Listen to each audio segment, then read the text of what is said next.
On today's episode we've got the latest updates on this year's AI Day, how the Tesla bot Optimus will see the world, the Dojo supercomputer's amazing performance stats, and full self-driving simulation tests. There's a lot to get into this week, so let's get going. Tesla's AI Day 2022 kicked off last Friday, and just like with the previous years, we have a flood of new tech to sift through. First up was the long-awaited showcase of the Tesla bot, nicknamed Optimus. Wasting no time, CEO Elon Musk and his engineering team brought out a fully self-supporting and walking human-shaped robot. Elon delivered the goods, he gave us a robot. But what we didn't see was an actual Tesla bot, we just saw a bot made by Tesla. Now what does that mean? This is the first prototype, nicknamed Bumblebee, that's another Transformers reference, and this is what Tesla was able to cobble together in less than 6 months using off-the-shelf robot parts. As far as robots go, it's nothing special. They said that this was the first time Bumblebee had ever walked without a support tether, and it did an okay job. Then they literally dragged, a more advanced prototype that was much more in line with the Tesla bot design, more sleek and streamlined, less wires and stuff poking out. This new guy looked very cool, but he wasn't able to do much, just kind of stood there. Elon says that this prototype is pretty close to what the production Tesla bot will look like. After that, things got very technical on the robotic side of things. They showcased movement, internal specifications, and the complexities of the Tesla bot's hand actuators. But the standout of the whole Optimus presentation was the section where the team showed off how Optimus sees and navigates the world. Elon and his crew briefly reminded the audience of what they wanted Optimus to do, repetitive or dangerous tasks in and around human-occupied spaces. For that, the Tesla bot would need a navigation system that would rely on the same spatial cues as we do, and luckily, they already had software for that. Of course, the Tesla bot is going to be using the same system as Tesla uses for their cars, pure vision autopilot. Instead of LiDAR and radar like other contemporary robots, the Tesla bot has 3 cameras that give it a full view of its surroundings, 1 central fisheye lens and 2 side view cameras. It seems to have a field of view that is a bit wider than 180 degrees, and Tesla's computer vision gives the bot shape recognition and edge detection so it can navigate and interact with objects in 3D space. From the videos they showed, it's actually working pretty well. We got a very brief look at how the robot can see the world. In the first clip from the beginning of the show, we can see how the bot identifies and color codes the objects that it recognizes. The watering can is blue, the plant is red, and the people are green. The obstacles like the desk, the planter, and the walls are plain white, the floor is purple, stuff like that, to show that the robot is aware of its surroundings and knows what it is looking at. Later, they show video of the bot's camera inputs above a rendering of the 3D vector space that the computer uses to perceive the world. Just like with the cars, the camera video is instantly converted to a 3-dimensional digital space with a bird's-eye view perspective. Again, we can see here that the bot is identifying people with green pixels and obstacles in white. We can see how the bot perceives depth, showing objects that are close as a darker color and things that are further away as a lighter shade. They also show the bot's navigation layer using edge detection to create a map of the room and identify a clear path through. Another major point that could have been lost in all the dazzling technical displays is their ideas about construction and scaling production of the Tesla bot. The original concept and first design platform used semi-off-the-shelf components. Elon's idea for this robot is that it's supposed to be a domestic helper, so making it too expensive to produce just wouldn't work out. This isn't some technical display like a Boston Dynamics or Honda robot. Optimus is meant to be mass-produced. And just like how Tesla was the first company to mass-produce electric cars, they want to be the first mass-market droid producer as well. The team walked us through the iterative design process. They went from idea to first prototype in 6 months, then to the second prototype in 6 months after that, designing for cost and manufacturing efficiency, again, just like Tesla's cars. This really defines the whole Optimus showcase. The Tesla engineers needed to design a working robot with emphasis on affordability and usability, and they had to do it before any other company, many of which had several years' worth of a head start.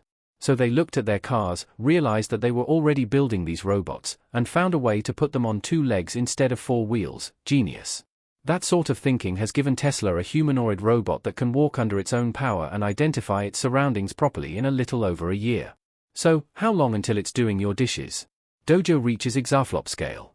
Tesla's Dojo supercomputer has been in development since before last year's AI Day, and now we are getting a better sense of how it will stack up against Tesla's existing GPU compute rigs. When unveiled last year, Tesla's Dojo project was explained as an AI training tool. Basically, The computer would run simulations based on real-world data and use those to train the AI software that would let Tesla vehicles truly self-drive. For this task, Tesla is still using huge GPU farms, racks and racks of NVIDIA graphics cards, all struggling to process the data and train the AI. But NVIDIA GPUs aren't really built for this specific work. The GPUs are designed for use in a variety of situations, and so there are bottlenecks that slow down AI training. For starters, communication slows everything down. The cards need to talk to their own memory, then pass data between cards in the same rack, then between the racks. There's a lot of data traffic, and while the current tech has been working, it's working too slowly. Currently, Tesla says that training for any specific driving scenario takes about a month. Waiting that long for results that might have to be adjusted and tested again is just too long. So Tesla engineers started designing a purpose-built supercomputer with two goals in mind: density and scalability. First of all, they made the individual tiles, the chips that do the processing, to fit together differently. As Tesla explained, part of the reason other chips have a bottleneck is because power and data transfer happen in the same direction. With the new configuration, Dojo chips pass data communication laterally across the wafer they sit in, while moving power and heat vertically. There's a lot of extremely technical things happening with the integration and construction of the Dojo trays themselves, but this density mindset is mirrored in every step of the process. By the time 6 of the training tiles are connected together into one tray, it has enough compute power to fully replace 4 NVIDIA A100 GPU racks. Then they put 2 of these trays into one Dojo cabinet. At that rate, Dojo takes that 1-month training time for the GPU system and reduces it to less than a week. Operations that take the normal rack of 24 GPUs about 150 microseconds, one single Dojo tile can complete in just 5 microseconds. Benchmark tests show the Dojo chip surpassing the NVIDIA A100 by over 4 times when parsing real-world data, which is incredible, and it just keeps scaling. Tesla engineers are working on a system for cross-cabinet data communication, so once a single cabinet full of Dojo racks is put into a unit of 10 other cabinets, they can all talk to each other with as little bottleneck as possible. Tesla is calling this configuration the exapod because it produces 1 exaflop of compute power. A flop is a floating point operation, basically a single calculation performed by a computer. To put an exaflop into context, imagine a billion people each holding a billion calculators, all pressing the equal button at once. It's a little bit of an oversimplification, but it should give you an idea of what just one of these Dojo groups can handle. Tesla's plan is to build the first full exapod by next year, which would replace the current 72 GPU server cabinets they use right now and more than double their training capacity at the same time. They plan to build 7 of these exapods at their Palo Alto facility in California. This work is probably the most impressive, but also most technical, presentation at AI Day. The Dojo project will supercharge all of Tesla's other AI work, and it seems like it can only get more and more powerful. Driving in cyberspace, FSD. Tesla took the opportunity to show off some new techniques for training their full self-driving software, in addition to their other big AI projects. With all the talk of AI cross-use in the other presentations, it was safe to assume something new was cooking for Tesla's FSD, and we were not disappointed. Tesla engineers were extremely excited to show off a new method of simulating real-world environments for their AI to learn from, and it is extremely impressive. Tesla's FSD operates on a mostly visual system. 8 cameras take in everything around the vehicle, and the AI decides what to do from that input. But if that's all it took to be a perfect driver, humans wouldn't get into so many accidents. Like any other new driver, FSD needs to practice.